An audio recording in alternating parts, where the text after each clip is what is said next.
So, first of all, hello to everybody, and thank you, Asher. Thank you, Claudia. I'm very happy to be here, super virtually, because I'm in a virtual platform in a virtual room. So I'm virtual. I'm twice virtual, and this year, as you can see, the Maker Faire, I mean, it is only online. It has been a challenge for us, and I mean, I must say that it's going very well, more than we expected. And I have to thank Asher because Hyphen Hub has been a very great partner this year.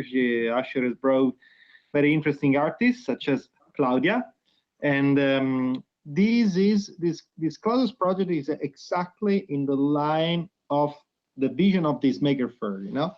And I mean, the Maker Faire this year has many different, but I must say that Maker Art is probably one of the most interesting, I must say, project. And the idea is to give, not only to put some videos or photos of artists, but create real environment that to live.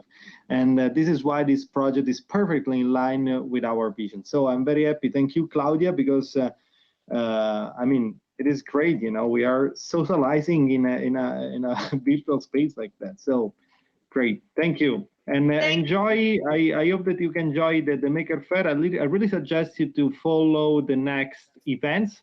First of all, there is going to be a talk of Ken Goldberg at 7 p.m. Ken Goldberg is one of the pioneers in art and technology and in robotic art. And I mean, he's professor at UCLA and is going to present a new project on art and artificial intelligence. So, and then we're going to close. And so I hope that you enjoy everything. Valentino is talking about 7 p.m. Italian time. So it's whatever you are, just adjust. Yeah, you're right, because now we are international. Okay. So, and Asher, yeah, we can, would you just talk a little bit about this kind of work in the context of Hyphen Hub, and then we'll discuss the work, and Matthew and I will chat after the performance about the experience. So today is our third day within the Maker Faire of presenting Claudia Hart's the Welcome to the Doll's House. And we also had the honor to participate last week, show a version of this work in Bogota Real Mix 2020 Festival, which took place, the festival took completely in a Mozilla Hub. And it's, so can you guys hear me? Yes. Yeah. So we are now, thanks to Matthew Gantt, and who's been like an unbelievable performer that Claudia have been working with, and Matthew is going to give us a very trippy performance. We want to say that when he starts performing, when we go inside the house, you need to be very close to his figure because the sound is also immersed surround sounds. Binaural. So the closer you get to him, the better you could experience the sound. And we are pioneers with this. Claudia has been experimenting with the help of Phil Milliken, I'm mispronouncing his last name, who helped us a lot to build this hub. Matthew has been, as I mentioned already, great also to explore. We are taking risks here.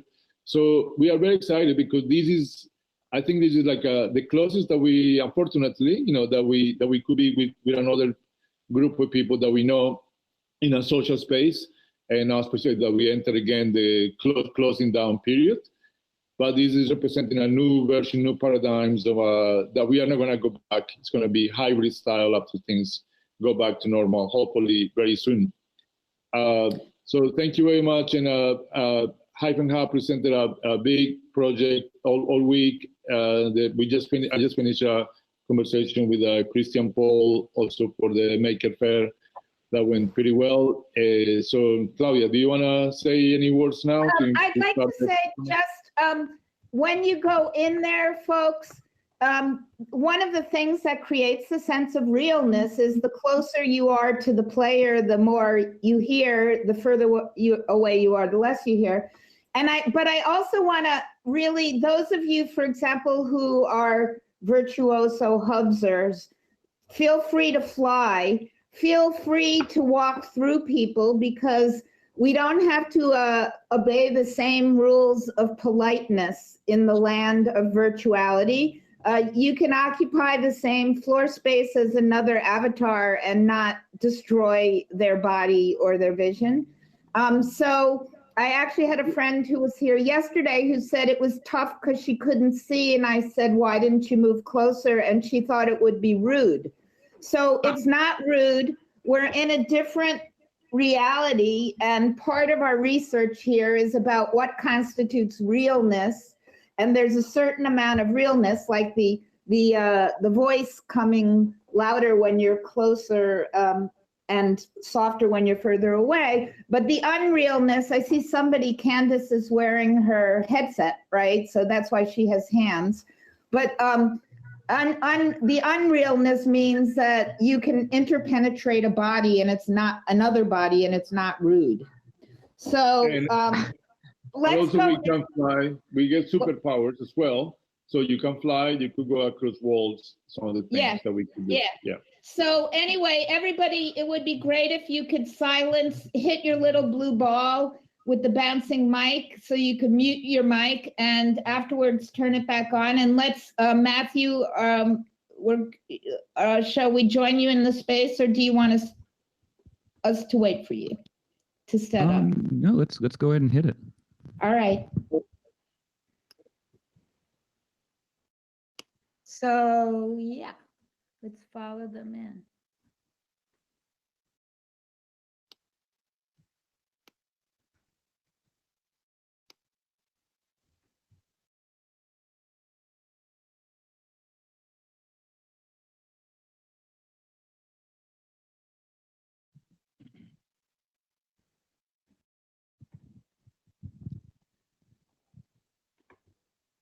Cool. I guess, really briefly before we start, I just wanted to mention that one of the big things of this research we've been working on is these questions of metaphor and these questions of what translates from a physical space into sort of new metaphorical possibilities. Matthew, you're standing behind your screen. Matthew, come forward. You're blocked. Yeah. See, he can walk through. You're in the middle of your screen. Yeah, the proof in action. But yeah, just real shortly before we start, I just want to say this has been the last performance of kind of a 2-week run of shows in Bogota, 2 nights in Rome, performance in Chicago, and a few others. And of the things that translate into the virtual world, kind of the tour exhaustion has been very real. So it feels, in a way, very real to be at the end of a virtual tour for the first time, possibly ever for me. So before we begin, I just want to say thank you to Claudia, to Asher, Valentino, to everyone putting this together. Give me just a second to get this going, and we will. There you go. We'll get started. Okay. Beautiful. All right. Okay. Then,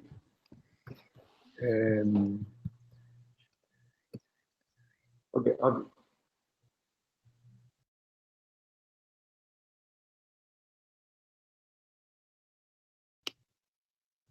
Eat.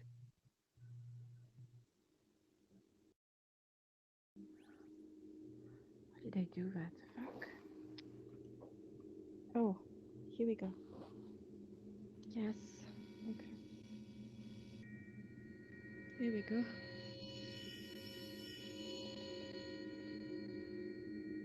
Oh, what a mess. Come here. Here we go.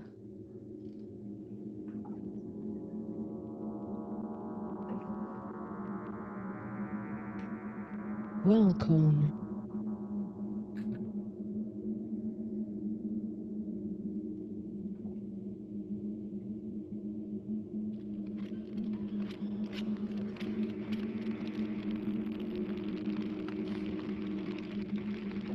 No. Welcome.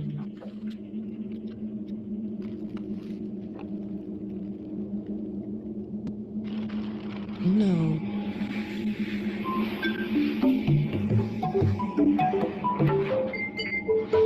No.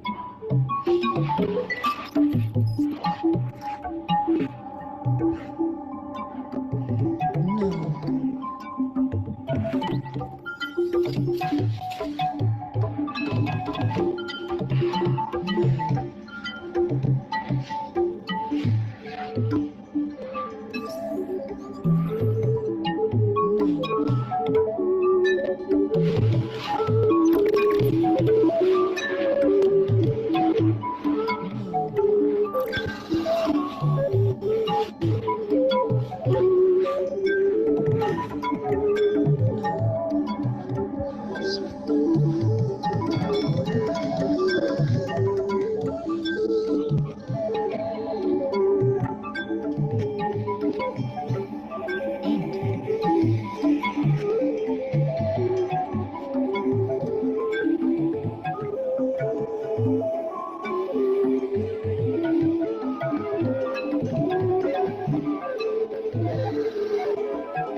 Eat.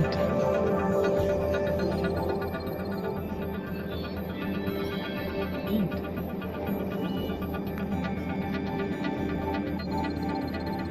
Eat.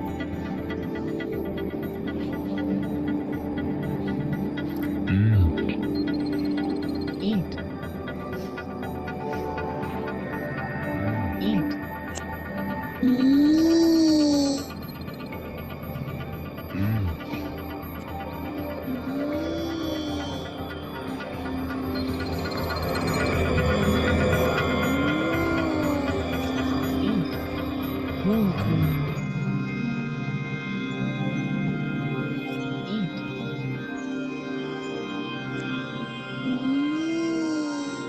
Eat. Eat. Eat.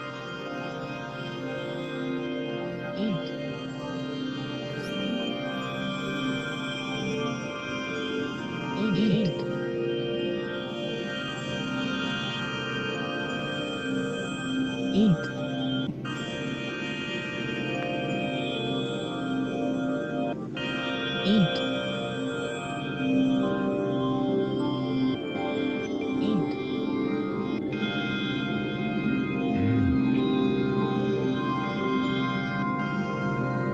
Welcome.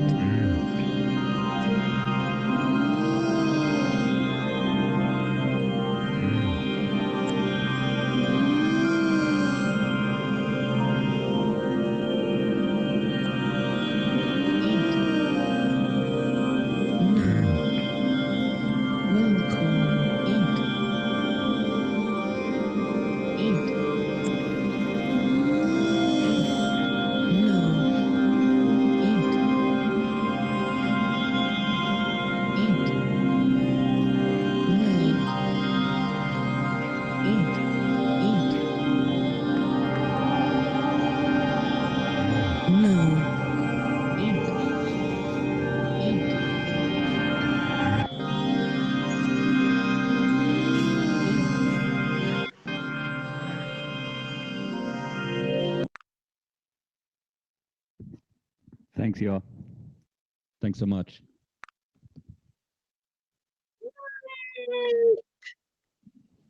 Fantastic.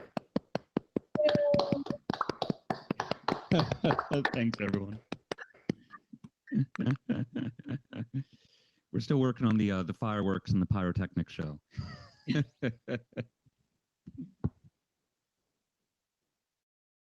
Yay! Matthew, do you want to tell the people a little bit about what you were doing in there? Sure. So it feels like the good, like, so what was the meaning of that? Not the meaning.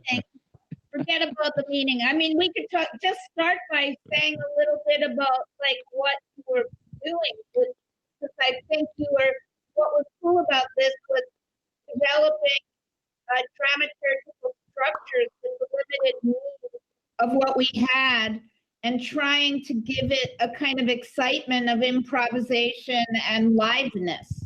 So the idea here was how to sort of create with this liveness.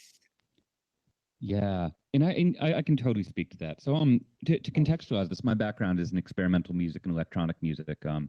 I worked with Morton Subotnick from the San Francisco Tape Music Center for many years. I've performed in DIY space up in Notorious. Matt, is the audio coming from you? There's still audio happening. Is that from let's you? See if we can delete it. I'm not seeing anything from my end. But maybe somebody is sharing. Maybe. Check. How can everyone hear that? Okay. Hello. Okay, good. Cool. Awesome. Yeah. So to contextualize this, my background is with experimental music, electronic music, kind of audio installation, surround sound, and that type of kind of avant-garde tradition. So as Claudia and I have been working on this, like one of the big focuses of our research has been, like Claudia mentioned, these questions of dramaturgy. These questions of kind of what implicit sort of metaphors do we have from a live kind of proscenium piece versus what's more site-specific with a virtual performance? What can we only do in the space? What does it mean when the audience can fly, when we have non-human performers, when we can move sound around the room in this kind of disembodied way? So part of this has been kind of this type of learning in public of finding a type of new virtual performance practice? What's expressive? What new possibilities do we have? And some things to place this, I can speak to this, or I'd be super curious to hear how this reads for everyone out there too. Is we've been finding these kind of site-specific gestures. So I'm sitting here. I've got my got a Ableton session. I've got Maximus P running on my computer, and I'm sort of sitting in a nest of MIDI controllers and wires here at the studio. And I'm running sound in various ways into the Mozilla Hub's environment. And I can improvise. I can play with these various sounds. In the space itself is an install by Kurt Hanschleiner. So this whole performance in a way is kind of an activation of that sonic installation, a response to it. So already as an avatar, as a performer, I'm kind of negotiating the space between my live sound and the sound in the room. And we've been developing other techniques. We can maybe speak to that a bit too, which we've been calling sound cards, which Claudia and I have kind of developed collaboratively, where we found ways of actually instantiating media in the space, both as a sonic type of way of creating these surround sound sources, but also kind of a dramaturgical choreographic gesture, running around creating these sounds, kind of almost activating the space as the performance. That's sort of the short form, but yeah, I would love to hear from everyone else if they have any questions or how it read or kind of where this might be leading for other folks as well. I want to, yeah. Any questions from the audience? Valentino wants to ask a question. Yeah, okay. Yeah, please. Valentino, do we have him still? Suspense. I think Valentino's still here. No, Valentino, you have to turn your audio on. Hit the blue ball on the top. You have to re-engage your audio. Your audio is off. So if you look above the share button on the top, there's a blue mic symbol. If you just click that, you'll get your mic back.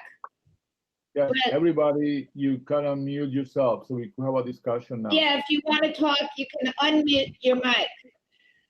But since nobody has that, I'd like to add something.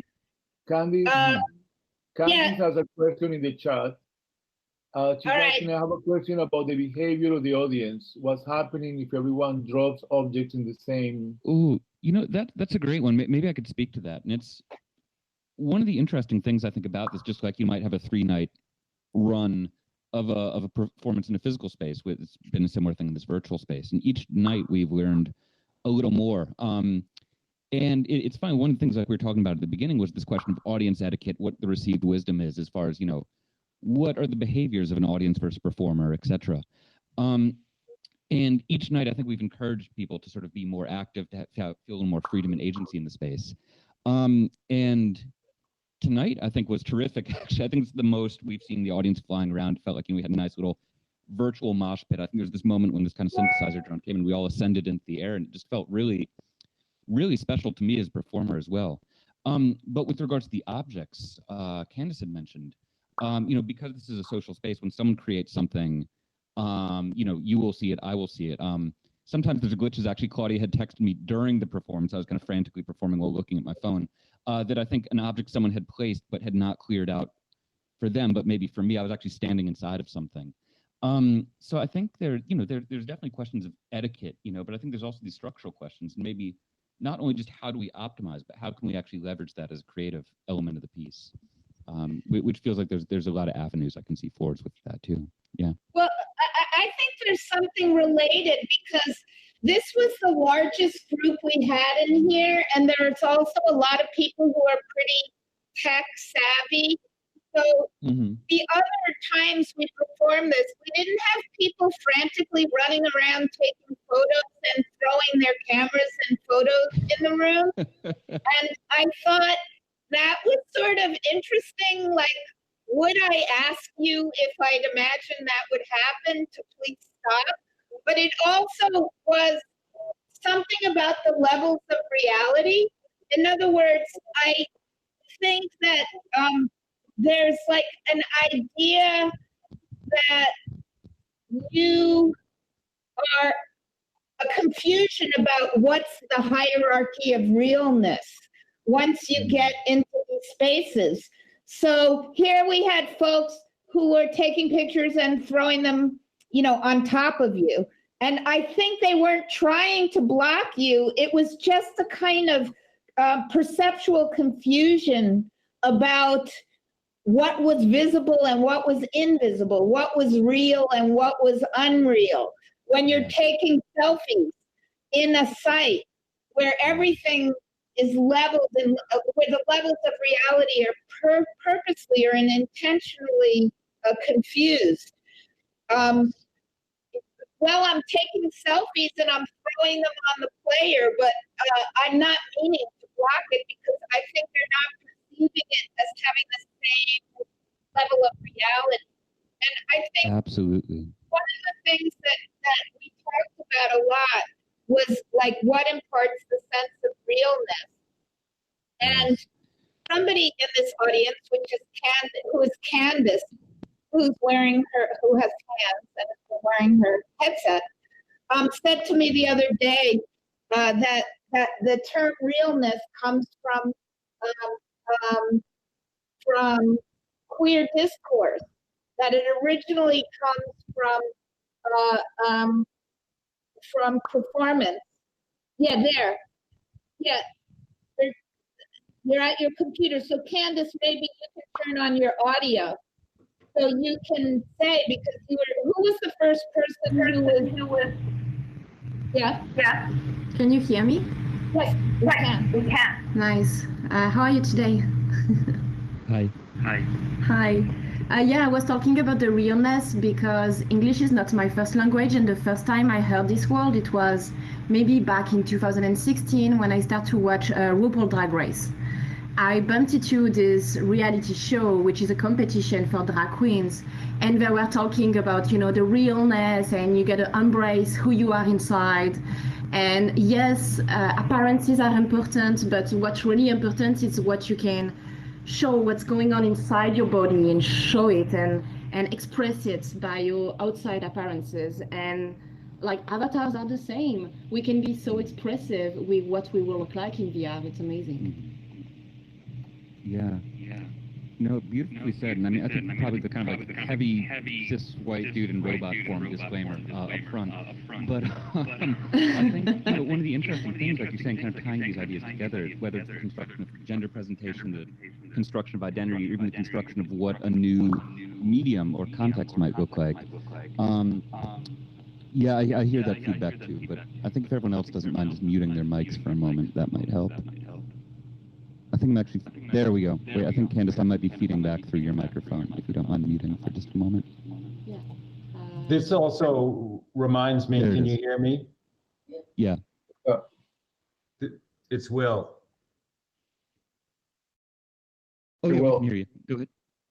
This also reminds me of a discussion that a lot of us had during the 90s about surface and interior, or surface and essence, where we normally think about what's inside you as essence as being more sincere than what's on the surface. And that the discussion at that time was, no, surface is as important as interior or essence, as you will, and in fact they are on an equal plane. Yes. Yeah.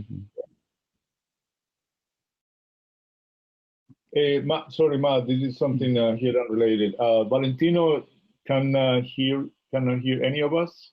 Do you have any suggestions for him what to do? I think he might just want to rejoin, and that should refresh his audio. But I just wanted to speak actually to what Will had mentioned, and Candace as well, and this notion of surface versus structure. And I think one of the really exciting things, whether this is kind of more of an identity question or a media-based thing or a metaphor-based thing, is this question of how the kind of recombinant nature of multiple surfaces can actually create new structures. And I think that's kind of one of the relationships of these things.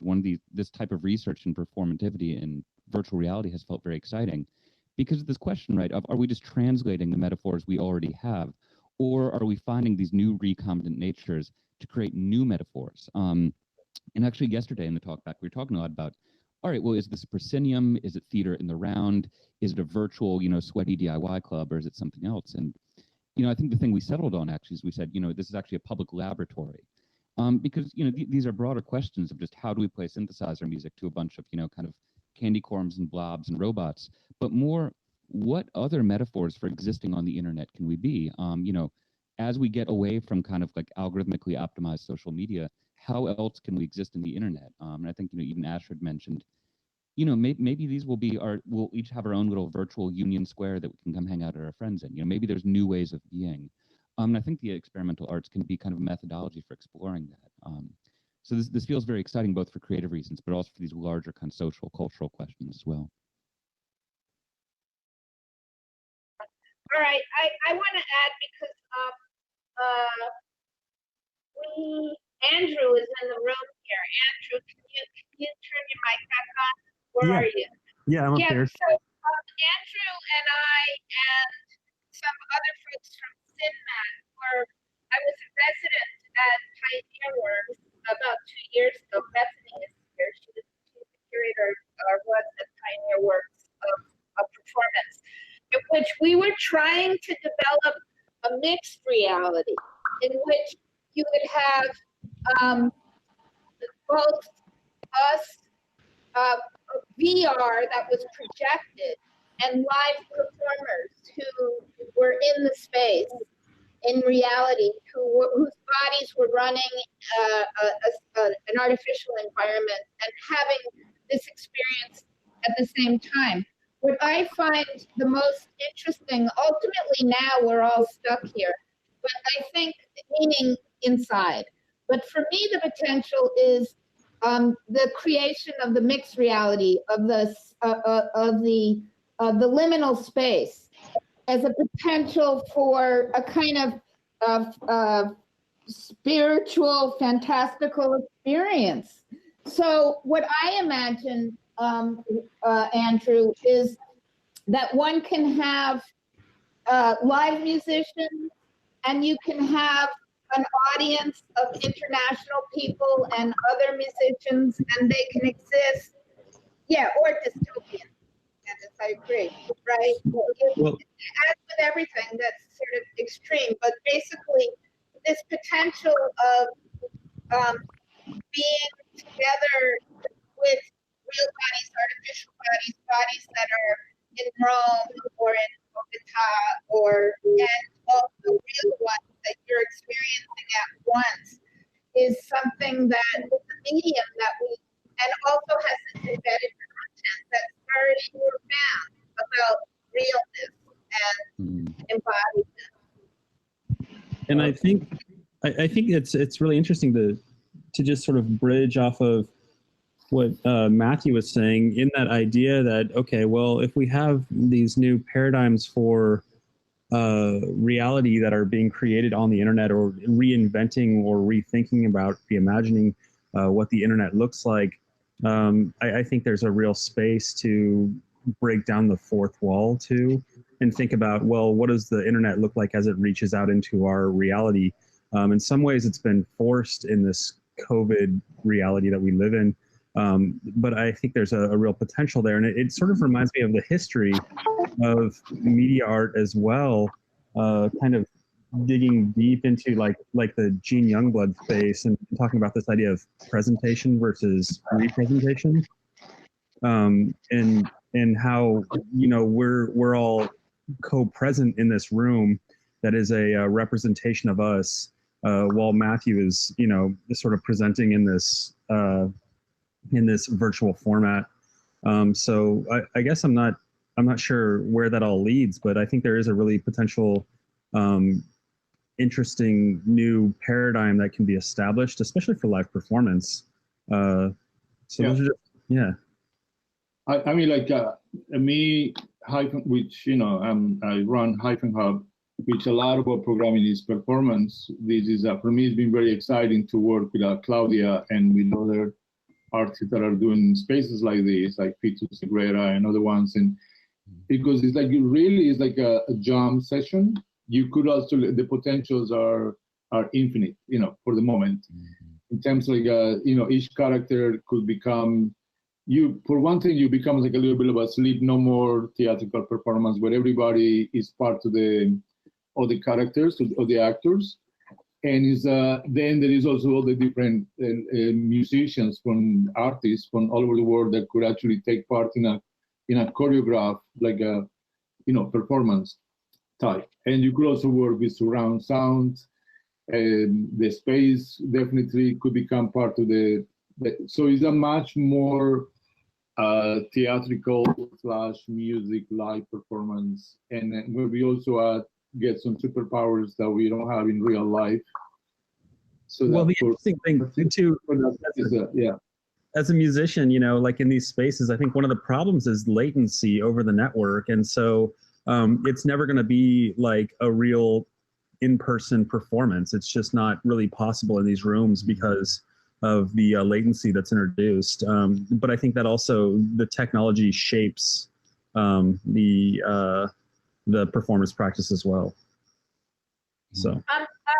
In fact, the next thing I want to do is moving into the realm of narrative or theater on the side of theater. There's a certain way where music is one trajectory, but mentioning Sleep No More, I've already talked to Asher that I'm imagining next an idea where the space you move through a multi-layered leveled space. So it has implied narrative because you are not in one big space, but moving through it. And that, of course, is within the game language. So within this idea of a multi-layered space, which has time because there's a beginning and an end, and a kind of implied story. And then we've been working with synthesized music. I'm also interested in, like Andrew, natural music, right? Like what more of the idea of the mixed reality, the expansion of the body in a world where we are, a victim.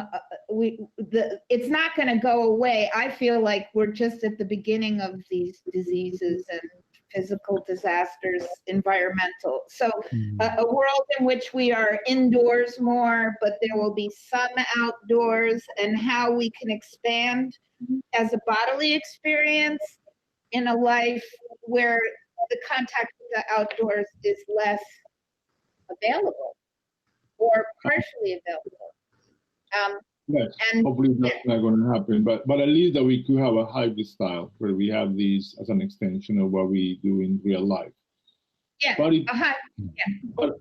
actually, I would like to invite, if there are some people here that are more interested in this field of focusing on this performative social VR, and also that you come from the world of music, experimental music for these spaces, please be in touch with us.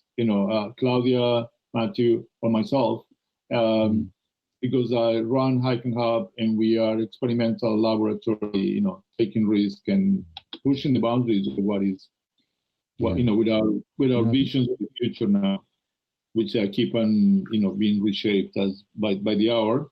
But definitely, this is one of the areas that we see a lot of potential, as I mentioned, because we do a lot of performative events with technology.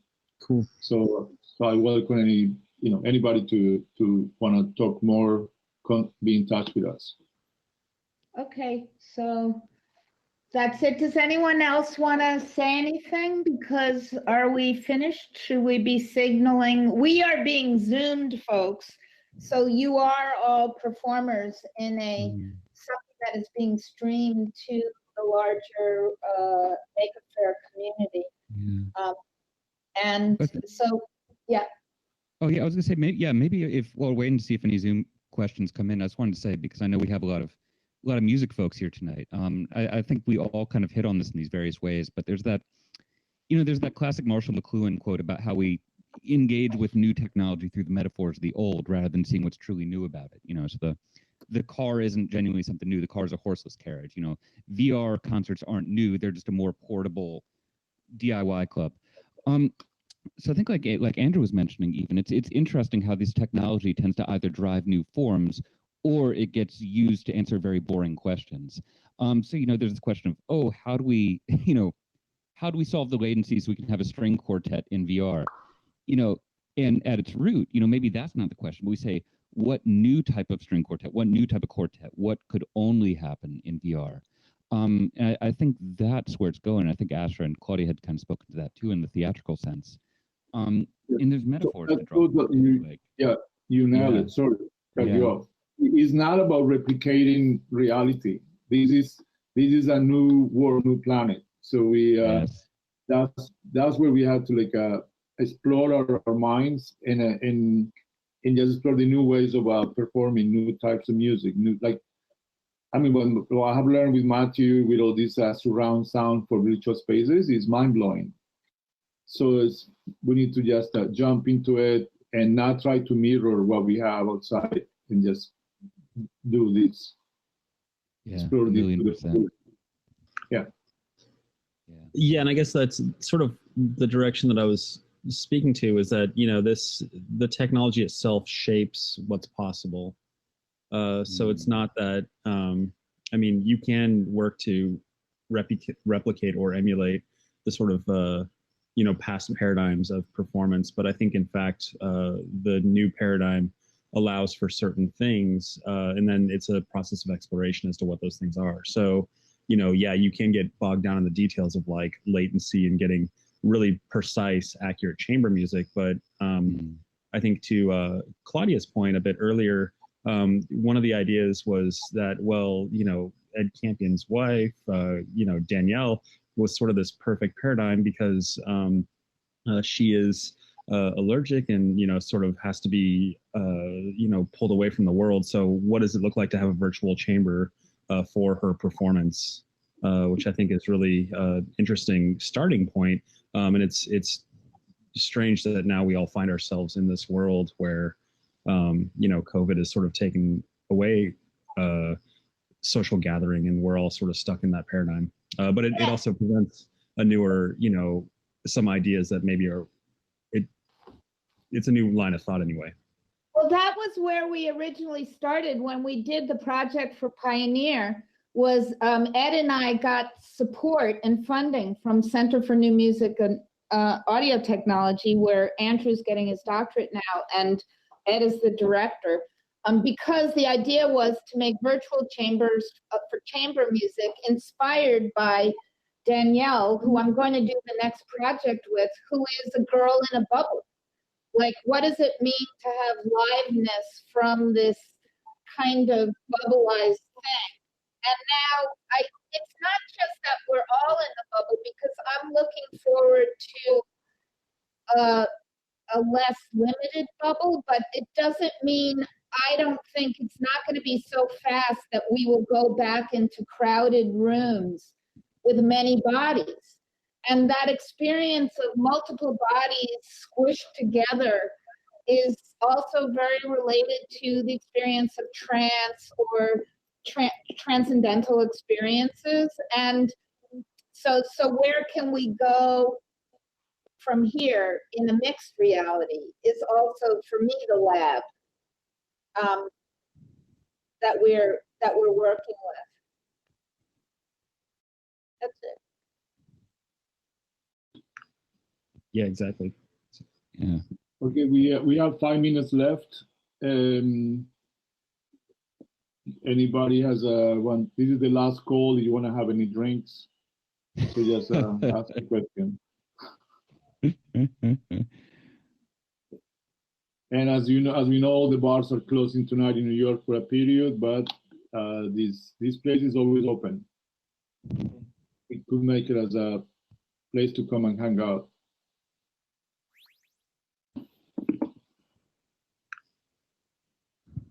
Yeah, I guess I will just say, just while we're wrapping too, thank you all so much for coming out, for Claudia and Asher and everyone, Valentina and Makers Faire for making this happen. But it's been amazing how much this really has felt like a tour, just feeling exhausted at the last show of the run. So I feel like in some small way, that's felt like a testament to how kind of engaging this is for me as a performer itself. As far as what you were saying, Will, there should be 3D sound by default. If anyone's interested this on the sonic side, there's an editor called Mozilla Spoke that will give you a little more control of the ambisonics. And a company called Envelop for Live that makes a lot of Ableton Max for Live patches. that's actually working on a fork of Mozilla Hubs. I've been corresponding with them to actually implement some additional ambisonic 3D sound capabilities into the platform, which as a composer, I'm hugely excited about. And feel free to drop me a line if you want to chat more about that. Yes, I heard also that Microsoft was trying to develop a new type of Mozilla Hub style. What are the new things that anybody has heard anything? The Microsoft one is apparently not working out really well, but we were just researching when Facebook has a slick one, but it's oriented towards children as a toy. And I think we looked up when it's in beta now. So if you want to go on there, if you go to Facebook, I don't remember what their thing is called, and you look up social VR, they have a beta platform that's available for use. I'm not sure how much you can intervene in it, which is also why we put up with the instability of Mozilla, which is also a not-for-profit, so that's also makes it more fun. But okay, so we need to close. Thank you very much, everyone, for coming, attending these amazing sessions with Gantt, with Matthew and Claudia, and please send us a note to visit hyphenhub.com. And you can find me, send an email if there are musicians, experimental sound artists, performers that want to get in touch. We would like to start developing a group and see how we could push forward the limits of this new medium. Okay, thank you guys. Thanks everybody. Phil, where are you, Phil? Where are you looking for Phil?